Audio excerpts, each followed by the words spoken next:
Good morning, East Ridge family. This is your Sunday morning chapel class content for Sunday, April 5th. I'll catch you up to speed as to where we are. We begun a series a few weeks ago called Face to Face. And in this series, we are exploring Jesus' face-to-face encounters with people in the Gospels. The goal for this series is to look at those face-to-face encounters and see what we can take away from those encounters that we can apply to our world today. Specifically, I think this morning we're going to find some stuff that applies to our current condition that we're in. And if you are watching this at some time other than the first week of April in 2020, now would be a good time to remind you that we are still in the midst of a coronavirus lockdown. We're all being asked to shelter in place, hence video classes. I want to go ahead and dive right in today with our content. We are, this morning, going to be completing the story we began last week in Luke chapter 4. This begins in verse 16, and last week we looked specifically at Luke 4, 16 through 22. In this passage, Jesus is rejected at Nazareth. He's rejected in his hometown. We took two primary lessons out of this passage. First, engagement with religious services was a part of Jesus' regular routine prior to his public ministry. That alone should be reason enough for us to make it a part of our routine as well. He's proclaiming himself in this passage to be the Messiah, and he's doing it in his hometown. He could have done it any way that he chose. He chose to do it by attending church and reading from the scroll of Isaiah. I want to speak just to that point for one brief second. I know it's what we spent a lot of time on last week, but just to kind of circle back around to it. My generation and the generation below me. So I'm at the very end of Gen X and not quite a millennial. I believe the cutoff for the millennial generation is those born like 1980 or between 80 and whatever the Gen Z starts. I was born in 79, so I am right on the edge of that cutoff. My generation and the generation below me, I think, have deprioritized church, much to our detriment. I don't think that we've seen the kind of value in regular church attendance that I think our parents' generation and our grandparents' generation saw. I think there's a lot of reasons for that. I honestly think we could do an entire class on what led us to that. But for now, let's not worry about causality. Let's not worry about how we got to that condition. For now, let me speak really directly to that belief that I think some in my generation and in the generation after me thinks, that mentality that church is not quite as important as it was to your parents and grandparents. It was important to Jesus, and it was important enough to Jesus to be there as a regular part of his routine, participating in the service. Again, that alone should be evidence enough for us. There'll be other moments throughout, not just this series, but throughout any time we spend in the chapel class where we will explore the idea of why we do this, why it's so powerful, why it's so important, and why it's something that God prioritizes so highly. But that's enough for now. The second takeaway from our lesson last week was that the people in this story, their familiarity with Jesus prevented them from seeing his full power. They knew him, they'd grown up with him, and as a result of that, they couldn't see him as anything other than what they believed him to already be. Many of us grew up with Jesus too, in a very different way, but we grew up with Jesus too.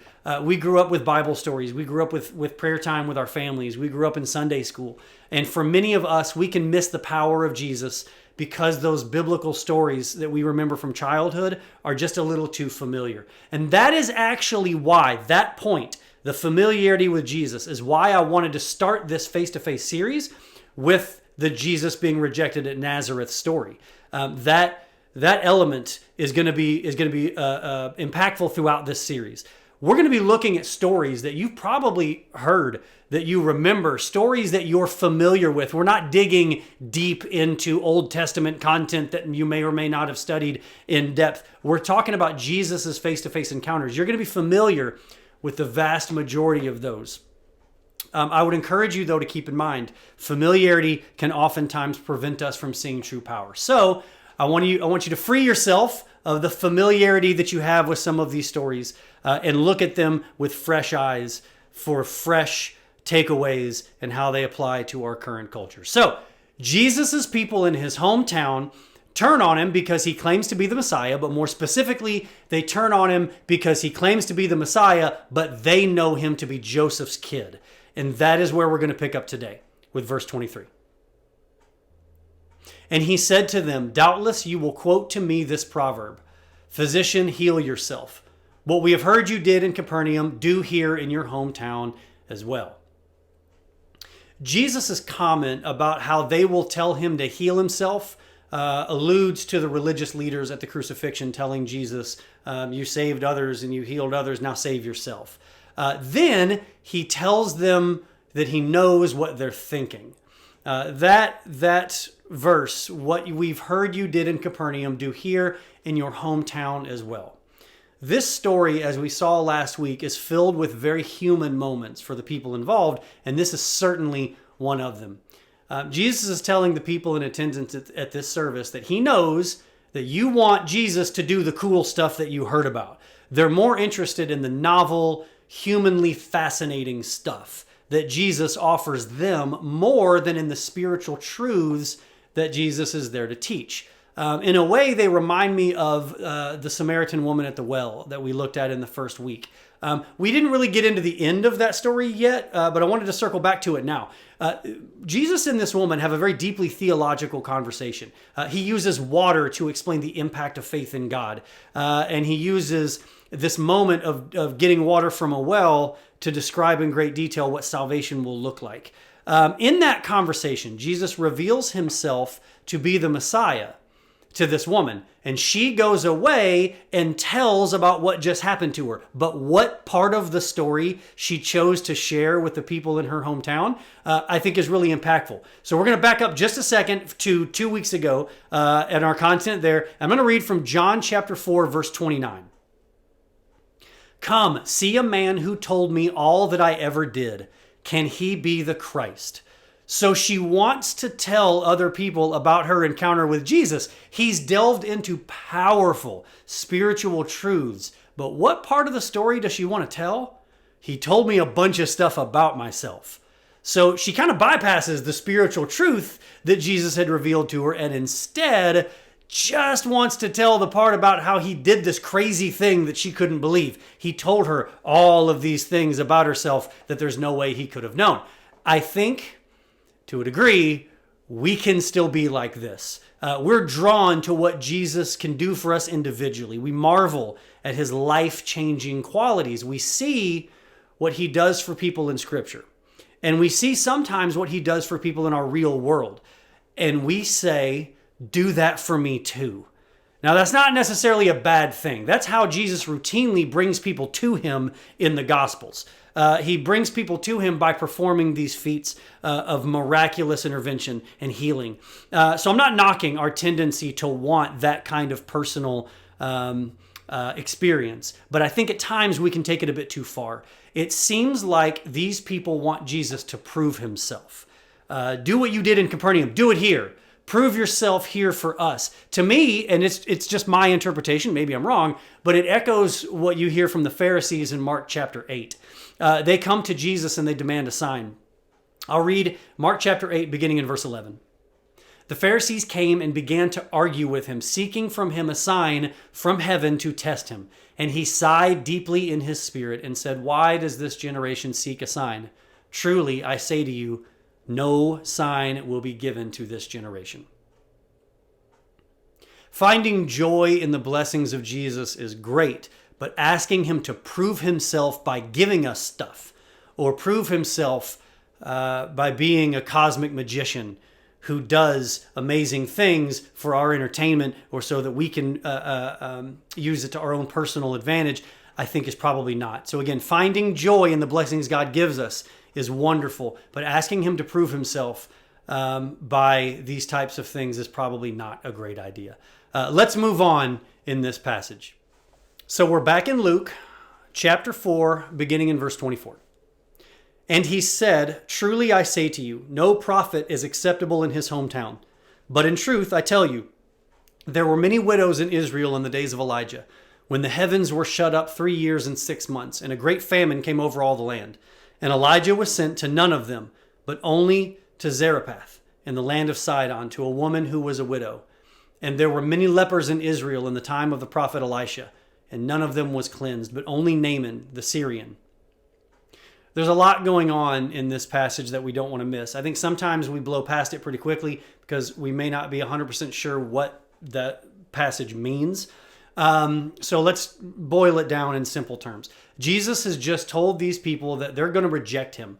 And he's also told them that the Gentiles are going to be let in. He then gives them two analogies from their history that illustrate what he's saying. He speaks of widows in Elijah's day and lepers in Elisha's day. We'll just focus on the essence of these two examples. Sidon and Syria, the two places that are referenced in this passage, are Gentile lands and people. These are two prophets who were rejected by Israel. The Gentiles received them and were saved. So there's a very hard truth that Jesus has just delivered to these people. He's telling them, you've messed this up before, and there are consequences for that. Here's the thing. We're generally pretty bad at hearing hard truths, and I think that is exemplified in this moment in the text. When we're confronted with hard realities or truths about our own behavior, our reaction is generally to put distance between us and the truth that we're hearing. So again, when we hear a hard truth, we want to put distance between us and that truth. There are a lot of ways that we do this. There are three I want to emphasize for the sake of this conversation. The first way in which I think we try to put distance between us and a hard truth is by ignoring it. We just kind of pretend that hard truth isn't there. Maybe there are parts of the Bible that we just don't really go to because they contain hard truths, parts that we don't teach as much, parts that we don't focus on as much because, again, they contain hard truths. When people approach us with hard truths about our own reality, people may express concern about choices that we're making. People may confront us with our own behavior. We can ignore that. And by doing so, what we're trying to do is put distance between that truth and us. So we don't really have to deal with it. We don't have to confront it. A second way that we try to put distance between us and hard truths is by rationalizing it away. So we try to explain on 12 different levels how the current circumstances, if you consider this and then kind of consider that, you can kind of see where it makes sense now, and we'll explain it away and we'll attempt to justify it in any way that we can find to make sense of. This has some very weird nuance to it because at times, sure, circumstances matter. And if you're presented with a hard truth from somebody that's hard to hear, knowing the full story and the full circumstances may change the hard truth. I understand that. But we have to be very careful. There's a big difference between an explanation and an excuse. An explanation of behavior is a justifiable reason that a certain behavior exists. An excuse is finding a reason to make it okay. Those are two very different things. An explanation comes first. An explanation is something that the explanation exists, and so the behavior exists at the end of that explanation. An excuse comes after the fact. Once we've engaged in the behavior, an excuse comes after we've engaged in the behavior.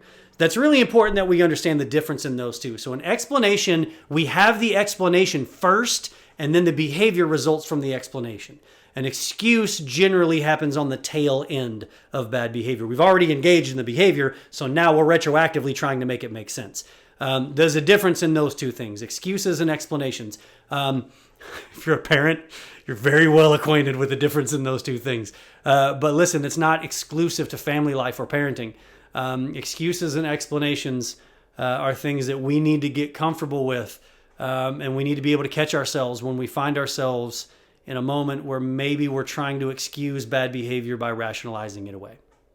So, two ways in which we try to distance ourselves from hard truths. One, ignoring it. Two, rationalizing it away. There's a third option. The third option is the one we're going to see in this passage, and it's by getting angry. We do it a lot in our personal lives as well. Somebody confronts us with a hard truth, confronts us with something that's difficult to hear, and our gut reaction is to get angry. It's the initial response that we show people. And the reason we do that is actually really important. We do that Because when our anger comes out, our anger becomes the star of the show. Our anger becomes the star of the moment rather than the hard truth. That is something that happens in marriages a lot. As those of you watching this probably know, I do a lot of marriage counseling. Oftentimes, anger is a defense mechanism to prevent us from actually having to talk about problems, or to prevent us from actually having to talk about, again, hard truths. So we put anger out instead. Now, why do we put anger out? We put anger out because anger is like lighting a really big fire off to the side. So we've lit a fire over here, and now we have to tend to that. If you bring anger into a dialogue or anger into a conversation, by and large, everyone involved in the conversation has to tend to that anger because it gets in the way of everything else. It infiltrates every aspect of the communication.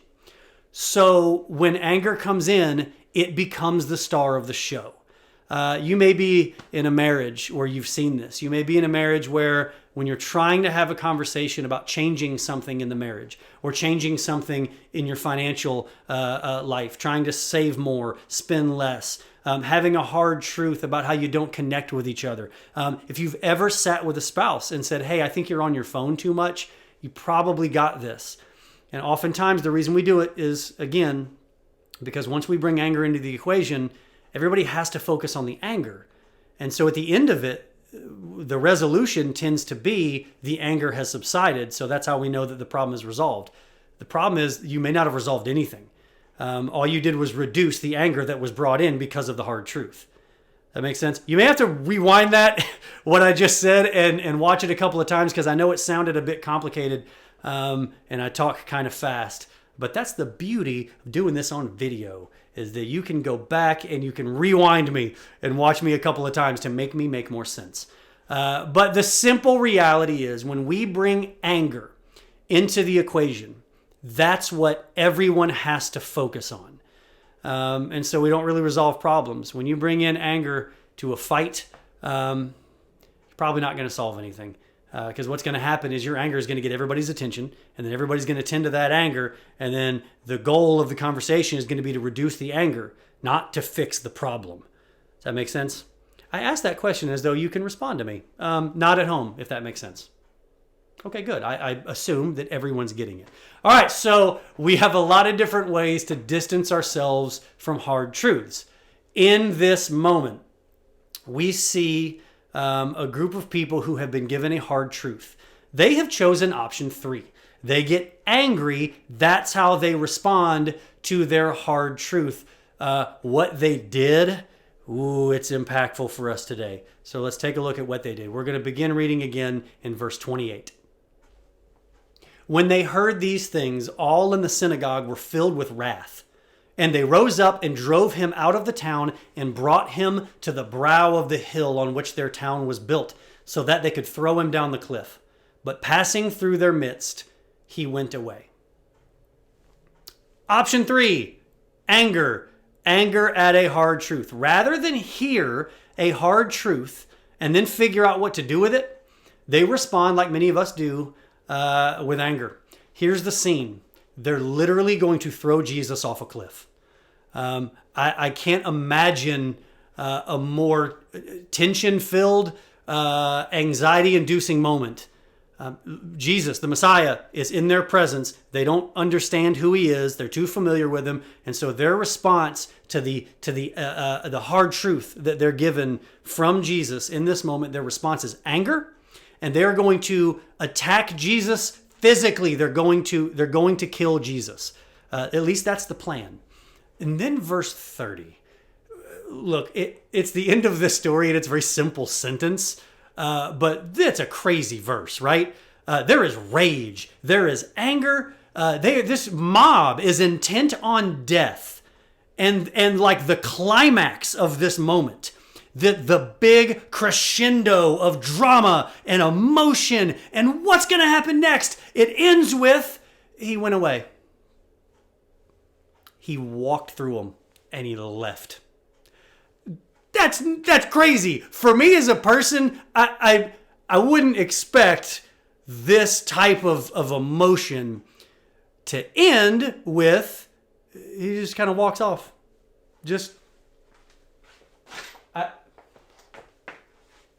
I just want to focus on how crazy that verse is. I want to focus on how not human that verse is. Jesus' ability in this moment to exercise the type of control that he did and then to end it the way that he chose to end it is absolutely fascinating to me. I take from this exchange, you got a group of people about to kill Jesus. At least they think they're about to kill Jesus.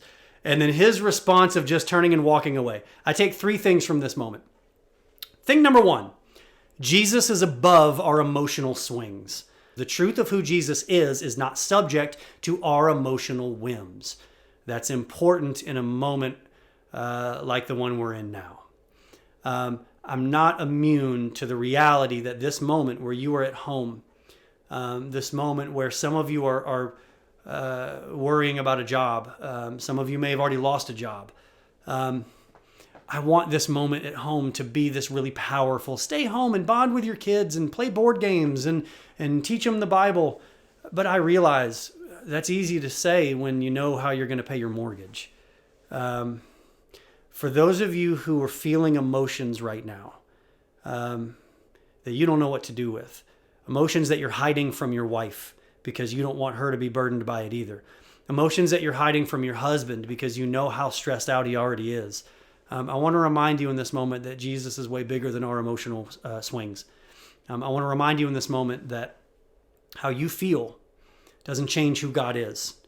How you feel in this moment of pain and in this moment of fear does not change who the God you serve is. There's a powerful moment here of anger and angst and hostility in this passage. And Jesus very clearly walks right back through it. He's not subject to our emotional whims. And so this morning, if you're feeling a way that you don't want to feel, I want to encourage you to continue to worship. I want to encourage you to continue to read, continue to pray. That's hard. When you're hurting, it's hard to pray sometimes because, quite frankly, even though we don't want to admit it, we're angry. And so it's hard to pray. I want to remind you that our emotions don't change who God is. And so in this moment where you may be feeling a way you didn't intend to feel, I want to encourage you to remember that very, very powerful reality. So my first takeaway from this moment is that Jesus is above our emotional swings. My second takeaway is that I want you to put this moment in contrast with the crucifixion. And I say that because here's a moment where there's a group of people who were going to kill Jesus, and his response was to say, "No, you're not," and then to walk off. Okay? He could have done this at the crucifixion. He had this option. He had that ability. This verse that he turned and walked through an angry mob that was intent on killing him, I want you to think of it this morning as a reminder. We are nearing Easter. I want to this morning, I want to focus on that moment in this story as a reminder that Jesus stayed on the cross because he chose to stay on the cross. This moment is evidence that an angry mob of people intent on killing Jesus means nothing if that's not the will of God. So Jesus stayed on the cross because he chose to, and we have evidence of that here in this story. The third takeaway for me is that in our culture, sometimes we feel like society is trying to throw Jesus off a cliff. All right, I understand that one may sound a little weird, but I teach the chapel class at East Ridge Church of Christ on Sunday mornings. It's not lost on me that when we open it up for dialogue, when we have conversations, when we went through our Daniel series a year ago, it's not lost on me that a lot of our fears are rooted in the fact that we see a culture that has turned its back on faith and that has removed Jesus and removed God from moments that in the previous generation God existed and we were openly worshiping. And I hear the fear and the anxiety at that reality. So I say all that because I realize and recognize that many of you watching this video are fearful for what this culture is doing to faith. Many of you watching this video are anxiety-ridden about the role that Jesus plays in our current culture. I want you to take this moment in Luke. I want you to take this moment where there's an angry mob of people who is physically has a hold of Jesus and is going to physically throw him off a cliff. They are going to toss him out of their society. But we're shown that they don't have that choice.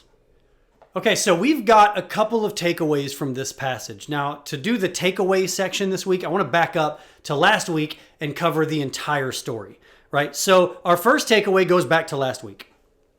Be intentional about reconnecting with your faith community, with your church family, being engaged in that practice and in those services. I know that's really challenging right now because you're at home and you physically can't be present and active in our church service.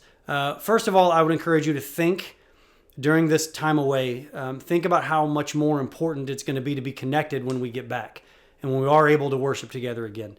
And then B, what better time to start taking an active role, an active, hands-on, practical role in worship than when it's kind of up to you to do it alone in your home with your family. If you have struggled with the idea of standing up in front of our church family and reading a passage, or of praying publicly, or of doing the communion thoughts publicly, try them now. You're at home with your family. Now is a great opportunity to engage in some of those things. Takeaway number 2, don't let your familiarity with Jesus prevent you from seeing his power.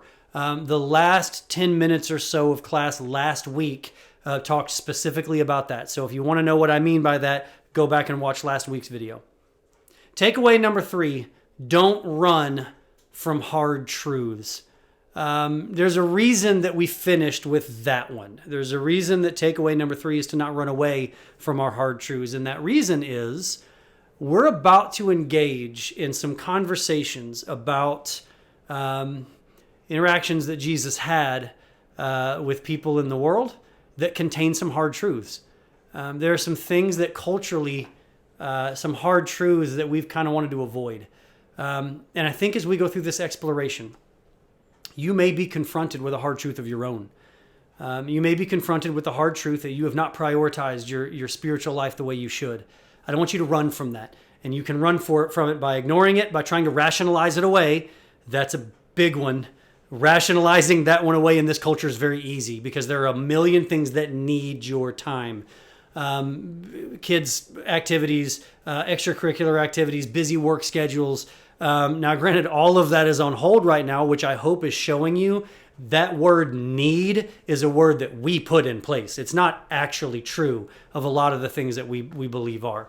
But the idea is you're going to be confronted over the course of the next few weeks with some hard truths. What are you going to do with those hard truths? Are you going to ignore them? Are you going to rationalize them? Are you going to get angry at the fact that they were brought to your attention? That's what the people in the story we just looked at did. My encouragement to you this week is this. Don't run from those hard truths. And now, and I don't want to push on this too hard because I'm sensitive to the struggle that a lot of us are under in this current culture, but we have kind of hit this cultural reset button because we don't have any other choice. I know that it's easy for me to talk about in the middle of this stay-at-home order. Now's a good time to read and to reconnect and to pray and to be happy together. And I know that sounded different 2 weeks ago when bills weren't due. And I know that sounded differently 2 weeks ago when half of the people who don't have jobs now did have them. And so I'm sensitive to the fact that in this time, it's not all about introspection. Sometimes it's about anxiety. But in the midst of this, be willing to confront some of the hard truths of what matters and what doesn't. Some of the hard truths of what we've kind of turned the word need into.